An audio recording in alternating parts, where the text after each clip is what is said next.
L'histoire de l'île Maurice et la Vierge Marie sont indissociables. Déjà, au début du peuplement, qui commence avec la période française en 1722, le pays est divisé en deux paroisses, dont l'une s'appellera Notre-Dame.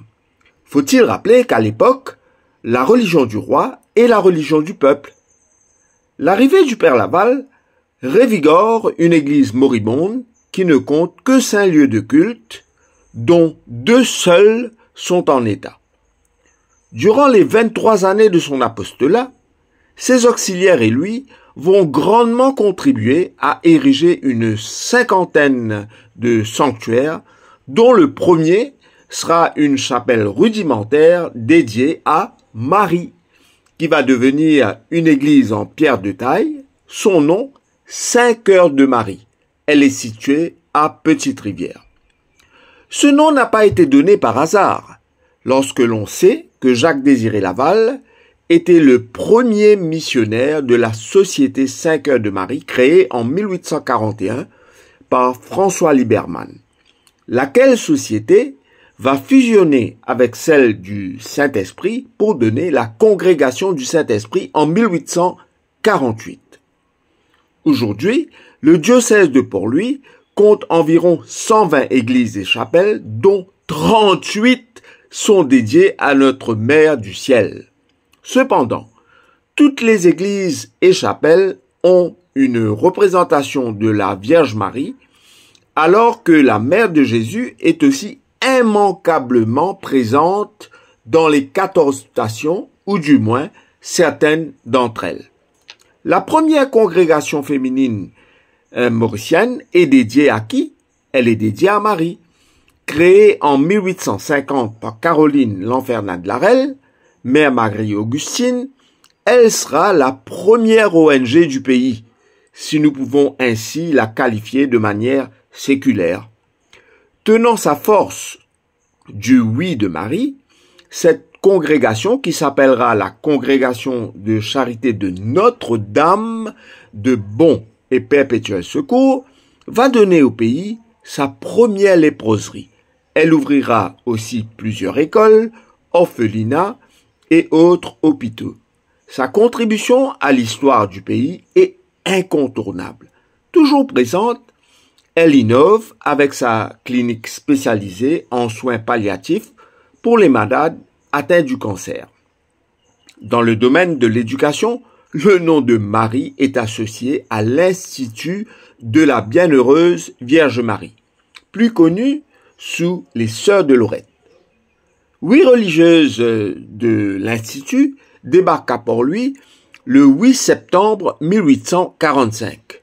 Coïncidence troublante, le 8 septembre est le jour où l'Église catholique fête la naissance de Marie. Ces religieuses de l'Institut de la Bienheureuse Vierge Marie seront les pionnières de l'éducation pour filles à Maurice, surtout au niveau secondaire. Ce n'est que plus de 108 ans plus tard que l'État inaugura son premier collège pour filles, Queen Elizabeth College, reine de l'Empire britannique, qui porte aussi le nom de Mary. Comment oublier ce bijou architectural, Marie, reine de la paix, inauguré en 1940 par Monseigneur James Lynn, ce sanctuaire étant le haut lieu de grandes rencontres et manifestations.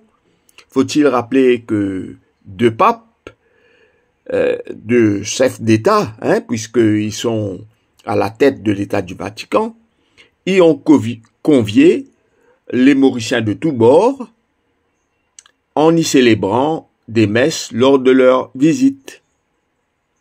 Mais il n'y a pas que ça. L'histoire retiendra que durant la Seconde Guerre mondiale, où 30 000 époux, pères et fils aimés du sol mauricien étaient partis à la guerre, c'est alors que Marie Reine de la Paix a contribué grandement à donner courage et espoir aux nombreuses familles dans ces moments difficiles, éprouvants, ce sanctuaire marial s'est alors transformé en divan national, où la reine de la paix opère en divine psychologue. Marie, c'est la mère de Jésus, qui est homme, mais qui, pour les catholiques, est aussi Dieu, le Théotokos. Mais Marie, c'est aussi une inspiration pour toute l'humanité. Marie est révérée, respectée, aimée et tenue en haute estime par toute une communauté de croyants et non-croyants de par le monde.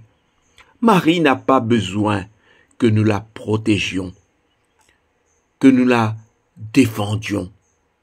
Ce qu'elle attend de nous, c'est que nous nous aimions les uns les autres, que nous soyons des instruments de paix, des instruments d'amour, que nous construisions le bien commun.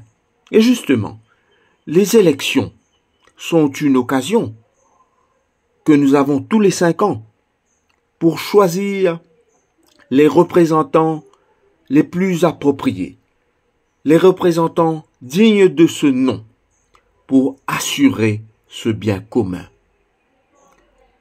Cette société juste et aimante, où tout le monde a sa place, où chacun est respecté dans sa spécificité, où chacun a l'opportunité de s'épanouir et de grandir. C'est un rendez-vous central, c'est un rendez-vous important qui nécessite une réflexion sérieuse, posée sous le regard bienveillant et rayonnant de Marie. Évitons les divertissements de bas étage qui relèvent du cambriolage de cette faculté de réfléchir pour faire de sages choix dans l'isoloir le 10 novembre. C'est de cela qu'il s'agit.